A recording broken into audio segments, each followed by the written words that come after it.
Have you ever noticed that what works financially for someone else doesn't work for you? They're prospering, and you're struggling, even though you're doing the same things. Or maybe you were thriving last year, but this year everything feels harder. Here's what most people don't understand. God operates in seasons. Ecclesiastes 3:1 says, "There is a time for everything, and a season for every activity under the heavens." Just like nature has spring, summer, fall, and winter, your financial life has seasons too. And what works in one season will fail in another. The farmer who tries to harvest in winter will starve. The one who plants in fall will lose everything. You have to know your season and respond accordingly. But here's the problem. Most Christians can't recognize what season they're in. So they make the wrong moves at the wrong time and wonder why God isn't blessing them. So in this video, I'm going to reveal 8 biblical financial seasons and how to recognize which one you're in right now. Because when you understand your season, you'll stop fighting it and start flowing with it. You'll know when to plant, when to wait, when to harvest, and when to rest. Stay until the end, because season number 8 is the transition season most people miss. And missing it can cost you years of blessing. 1. The season of planting, seed time. The first financial season is the season of planting, also called seed time. This is when God is calling you to sow, invest, and give, even though you don't see results yet. Genesis 8:22 says, "As long as the earth endures, seed time and harvest, cold and heat, summer and winter, day and night will never cease." Seed time always comes before harvest. You can't reap what you haven't planted. How do you know you're in a planting season? You feel a strong prompting to give, opportunities to sow, financially, relationally, or professionally, keep appearing. You might not have much, but God keeps presenting you with places to plant seeds. This was Elijah's season with the widow of Zarephath. She was down to her last meal, but God told her to give first, to plant her seed with the prophet. And because she planted in her season of lack, she entered a season of supernatural multiplication. What should you do in this season? Obey the promptings to give. Don't hold back. Don't wait until you have more. Plant now. 2 Corinthians 9:6 says, "Whoever sows sparingly will also reap sparingly, and whoever sows generously will also reap generously." This isn't the season to hoard, it's the season to plant. And the seeds you plant today determine the harvest you'll see tomorrow. 2. The season of waiting, germination. The second season is the season of waiting, the time between planting and harvest when nothing seems to be happening. You've sown, you've obeyed, you've given, but you see no results. This is the hardest season because it requires patience and faith. Galatians 6:9 says, "Let us not become weary in doing good, for at the proper time we will reap a harvest if we do not give up." How do you recognize this season? You've done everything right, but nothing has changed yet. You're tempted to doubt, to quit, to think God forgot about you. Time feels slow. The wait feels long. Abraham experienced this. God promised him a son, but 25 years passed before Isaac was born. That's a long germination period. But the promise was growing underground the entire time. What should you do in this season? Don't dig up your seed to check if it's growing. Don't give up. Don't stop doing what you were doing. Keep tithing. Keep working. Keep trusting. Mark 4:26-27 describes this season. "A man scatters seed on the ground. Night and day, whether he sleeps or gets up, the seed sprouts and grows, though he does not know how." The seed is working even when you can't see it. Stay faithful. Your harvest is coming. 3. The season of testing, refinement. The third season is the season of testing, when God allows pressure, challenges, and difficulties to refine your character before the blessing comes. This isn't punishment, it's preparation. James 1:2-4 says, "Consider it pure joy, my brothers and sisters, whenever you face trials of many kinds, because you know that the testing of your faith produces perseverance, so that you may be mature and complete, not lacking anything." How do you recognize this season? Everything feels harder than it should. Obstacles keep appearing. Your faith is being challenged. You're being stretched financially, emotionally, and spiritually. Joseph experienced this season. He was in prison for years, tested, tried, and refined, before he became second in command of Egypt. God was preparing him for the wealth and responsibility that was coming. What should you do in this season? Don't complain. Don't blame God. Don't compromise your integrity to escape the pressure. Instead, let the testing refine you. 1 Peter 1:7 says, "These have come so that the proven genuineness of your faith, of greater worth than gold, which perishes even though refined by fire, may result in praise, glory, and honor when Jesus Christ is revealed." The test isn't trying to break you, it's trying to make you. Pass this season, and promotion is next. 4. The season of breakthrough, harvest. The fourth season is the season of breakthrough, when everything you planted suddenly starts producing. This is harvest time. The wait is over. The test is past. Now the blessing flows. Psalm 126:5-6 says, "Those who sow with tears will reap with songs of joy. Those who go out weeping, carrying seed to sow, will return with songs of joy, carrying sheaves with them." How do you recognize this season? Doors start opening that were previously closed. Opportunities multiply. Provision comes from unexpected places. You're suddenly busy, blessed, and overwhelmed with increase. Isaac experienced this in Genesis 26:12. Isaac planted crops in that land, and the same year reaped 100-fold, because the Lord blessed him. That's breakthrough, sudden, abundant, supernatural increase.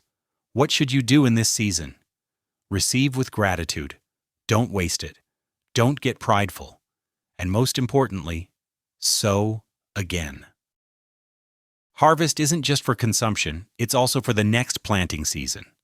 Ecclesiastes 11:1-2 says, "Ship your grain across the sea. After many days you may receive a return. Invest in 7 ventures, yes, in 8. In the season of harvest, be wise. Save some. Give some. Invest some. Because seasons change, and the wise prepare for the next one." 5. The season of abundance, overflow. The 5th season is the season of abundance, when you have more than enough, not just enough to get by, but overflow. This is when God blesses you beyond your needs, so you can bless others. 2 Corinthians 9:8 says, "And God is able to bless you abundantly, so that in all things at all times, having all that you need, you will abound in every good work." How do you recognize this season? Your needs are met easily. You have excess. You're able to give generously without feeling the pinch. Blessings are multiplying faster than you can count them. Solomon experienced this season. 1 Kings 10:23 says, "King Solomon was greater in riches and wisdom than all the other kings of the earth." He had so much that silver was considered worthless in his time. What should you do in this season? This is the most dangerous season because abundance can make you forget God. Deuteronomy 8:18 warns, "But remember the Lord your God, for it is He who gives you the ability to produce wealth." Stay humble. Stay generous. Stay connected to God. Don't let wealth replace your worship. Use your abundance to advance His kingdom, bless others, build legacy, and never forget, God gave it to you, and He can take it away. Handle this season with wisdom and gratitude. 6. The season of famine, scarcity. The sixth season is the season of famine. When resources are tight, provision is scarce, and you're forced to trust God in ways you never had to before. This isn't always about sin. Sometimes God allows famine to teach you dependence. Genesis 26:1 says, "Now there was a famine in the land, besides the previous famine in Abraham's time, and Isaac went to Abimelech, king of the Philistines, in Gerar." How do you recognize this season? Money is tight. Bills are harder to pay. Opportunities have dried up. You're living paycheck to paycheck or worse. The economy might be down or your personal situation might be difficult. Elijah experienced this in 1 Kings 17. God sent him to a brook where ravens fed him. Then the brook dried up, and God sent him to a widow who was down to her last meal. Both were famine situations. What should you do in this season? Don't panic. Don't stop tithing. Don't make fear-based decisions.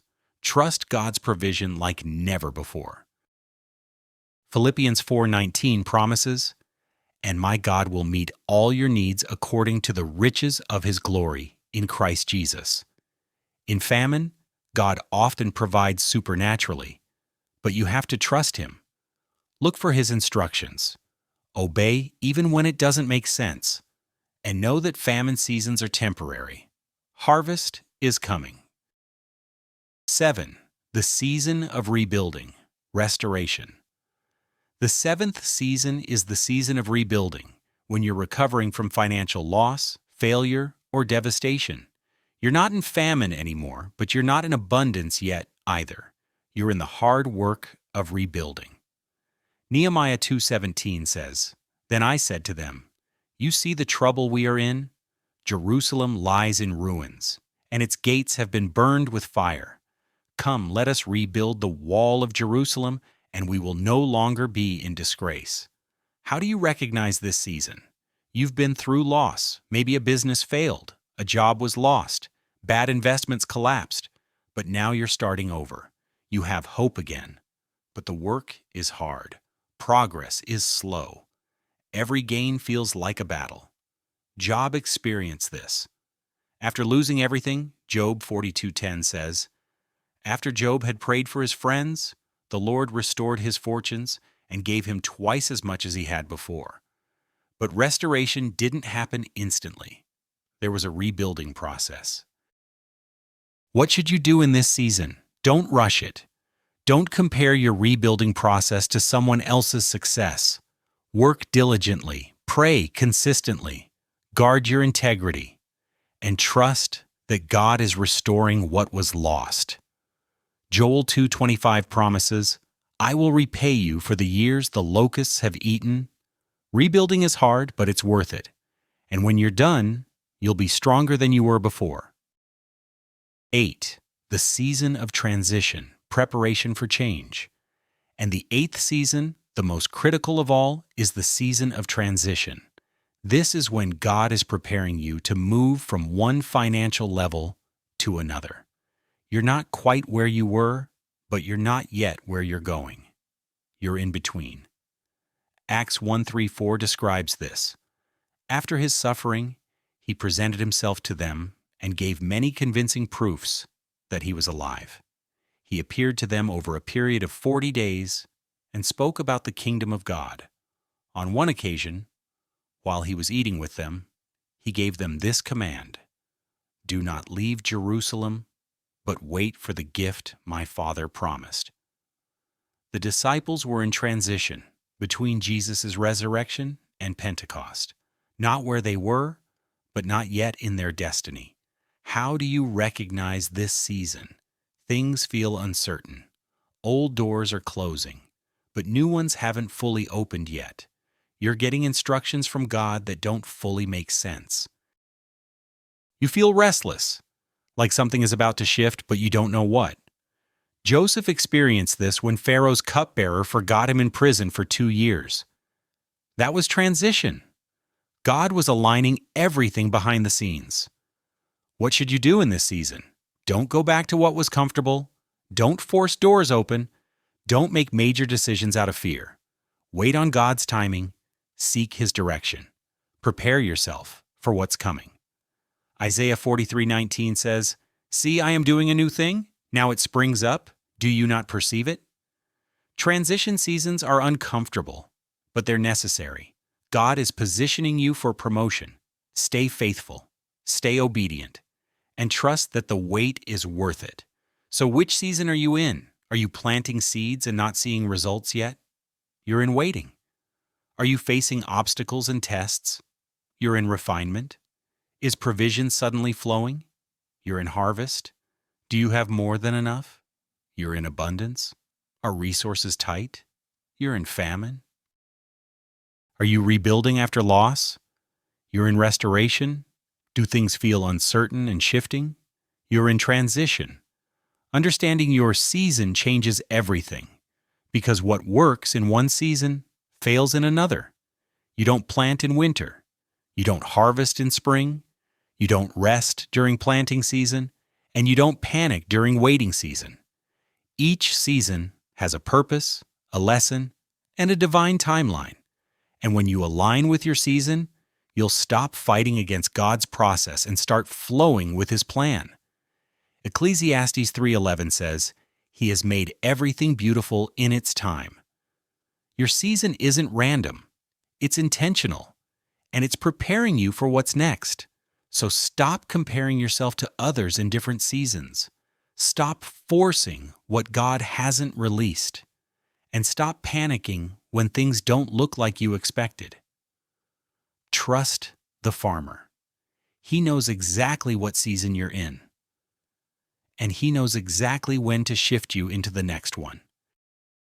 If this video helped you recognize your financial season, subscribe to this channel and activate the bell for more biblical wisdom.